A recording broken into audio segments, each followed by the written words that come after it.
Russia. Former Ambassador Michael McFaul, Obama's ambassador to Russia, had a very interesting line on U.S.-Russian relations. He said, the administration seems to be pursuing a pretty sensible policy on Russia. It's tightened the sanctions, it's given the Ukrainians some help. The only thing is the president of the United States does not seem to agree with his administration's policy. Have you ever seen something like this where the president is going in one direction and the policy in another? I do think what is interesting, we have both been involved in decision-making systems. The history of this country is we know how to make decisions. I teach about all of this at Georgetown, and the decision-making process simply does not work. The president goes and does his own thing, then somebody says he meant to say, and then he disagrees with that. And I do think that he does see some kind of kinship with Putin. And the Russians are trying very hard to undermine our democracy and to separate us from our allies. And I think in many ways, Trump is almost a gift to Putin in terms of trying to explain why should we deal with those Europeans or why should we have anything to do with NATO. And I just visualize, and I bet you do, Colin, can you imagine going back to your office and thinking, oh my, how did that happen? Why is he saying this? This doesn't make any sense. Because as Ambassador McFaul said, there are some pretty good things that are going on in terms of cooperating with our allies on sanctions because of their attempts to poison people and a variety of things. And I think that the president is not exactly following the decision-making process. I think we should speak firmly with respect to Russian actions. And I've worked with Mr. Putin, as Madeleine has. He's tough. He's KGB. And he'll remain KGB, but at the same time, he's restored pride to the Russian people, something they had lost after the end of the Cold War. And we should take that into account.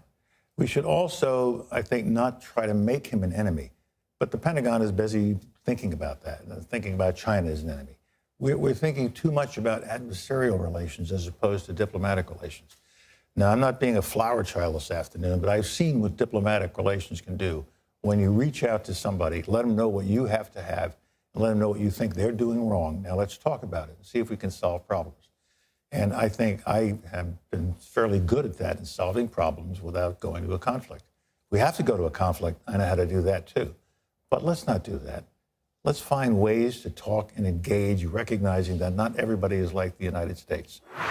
Iran. President Trump is pulling out of the Iran deal, and the question becomes, will Iran stay in? What happens? Does this make sense to you that we had a system that seemed to be working?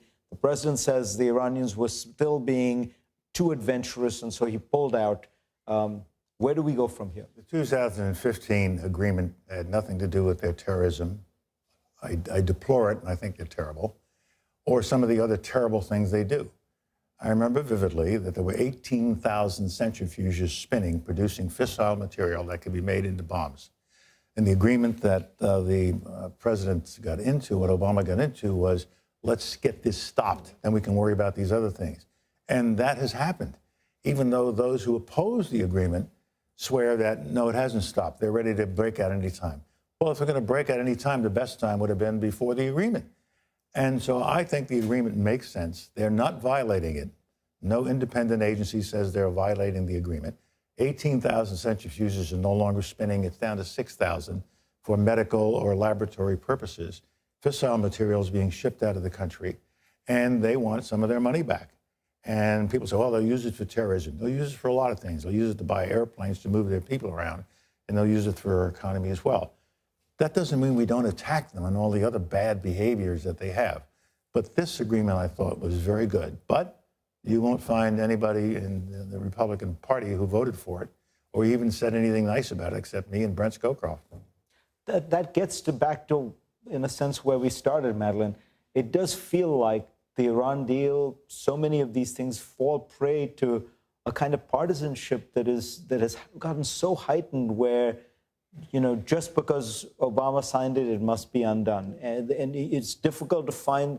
I mean, do you recall the parties being as polarized as they are now? No, I do not. And I think that both of us actually, as we were saying, first of all, we're good friends, but also I think we both made an effort to be bipartisan when we went to the Hill or just generally.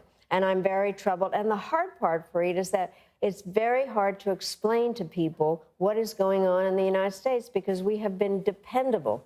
And we have not kind of broken agreements. And why would anybody make another agreement with us if all of a sudden the president just decides to pull out? And so I think that it is very hard for I've spent a lot of time this summer in Europe and trying to explain to people what is going on and why we would pull out of an agreement that actually was doing exactly what Colin was saying, which is not solving everything, but dealing with the most dangerous aspect in terms of their nuclear capabilities. And so it just shows a complete lack of understanding, first, of the issue, and then what the effects of having such a scattered policy is, and what the effects are of watching the United States going through a tumultuous time where there is just hatred, I think, in a way that I've never seen before, and disrespect for the other party. I really am appalled. A lot of it is, frankly, a Congress that